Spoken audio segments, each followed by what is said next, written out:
एक जिंदा सांप राजा की लड़की के पेट में रहता था। सांप ने राजा की लड़की को अपने वश में किया हुआ था। जब रात होती तो वो कुछ देर के लिए राजकुमारी के मुख से बाहर निकलकर जंगल की तरफ चला जाता और सुबह होने से पहले ही वो फिर से उसके अंदर चला जाता। राजकुमारी इस बात से बिल्कुल अनजान थी कि उसके अंदर एक सांप ने डेरा डाला हुआ है। अनजाने में वो पूरी तरह से उस नाग के वश में थी। राजमहल में किसी को भी इस बात की भनक तक नहीं थी कि राजकुमारी के अंदर एक 7 फुट का सांप रहता है। सभी यही समझते कि पता नहीं राजकुमारी को क्या बीमारी लग गई जिसके कारण वो हमेशा अचेत रहती है। बड़े से बड़े वैद्य और हकीम भी इस बात का पता नहीं लगा पाए। लखन जब राजमहल के अंदर गया तो उसने देखा कि वहां पर बहुत सारे वैद्य और हकीम राजकुमारी को ठीक करने के लिए लगे हुए हैं। एक कोने में खड़े होकर चुपचाप लखन ये सारा माजरा देखने लगा। जब शाम का समय हुआ तो सभी हकीम और वैद्य धीरे धीरे करके वहां से चले गए। तब लखन राजा के मंत्री के पास गया और बोला, मंत्री महोदय, सभी अपना प्रयास कर चुके हैं, अब एक मौका मुझे भी दिया जाए।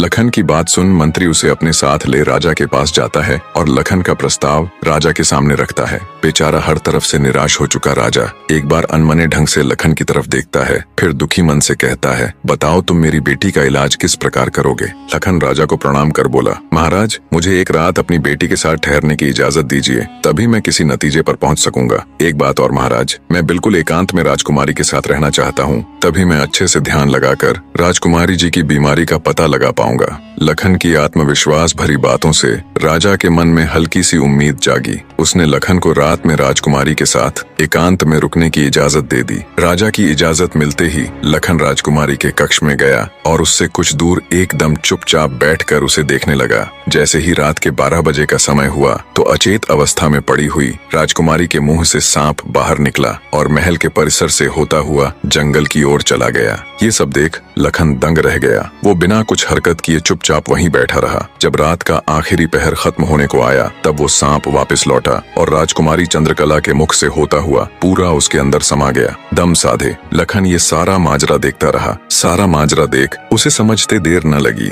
कि राजकुमारी की सारी बीमारी की जड़ ये सांप ही है। सुबह हुई तो राजा चंद्रसेन डर और बेसब्री के मिश्रित भावों के साथ लंबे लंबे कदम रखता हुआ अपने मंत्री के साथ राजकुमारी के कमरे में आया और बेसब्री से उसने लखन से पूछा, बताओ लड़के, तुम किस नतीजे पर पहुंचे? क्या मेरी बेटी ठीक हो जाएगी? लखन बोला, महाराज, मुझे राजकुमारी की बीमारी का पता चल गया है और ईश्वर ने चाहा तो वो जरूर ठीक हो जाएगी। आप मुझे एक रात का समय और दीजिए और मेरे लिए एक तलवार, एक मिट्टी से भरी हुई बड़ी सी बाल्टी का इंतजाम कर दीजिए। लखन की बात सुन राजा को बहुत सुकून मिला। उसने मंत्री को लखन के द्वारा मांगा गया सारा सामान उसे देने का निर्देश दिया। अब सभी को इंतजार था तो बस रात का।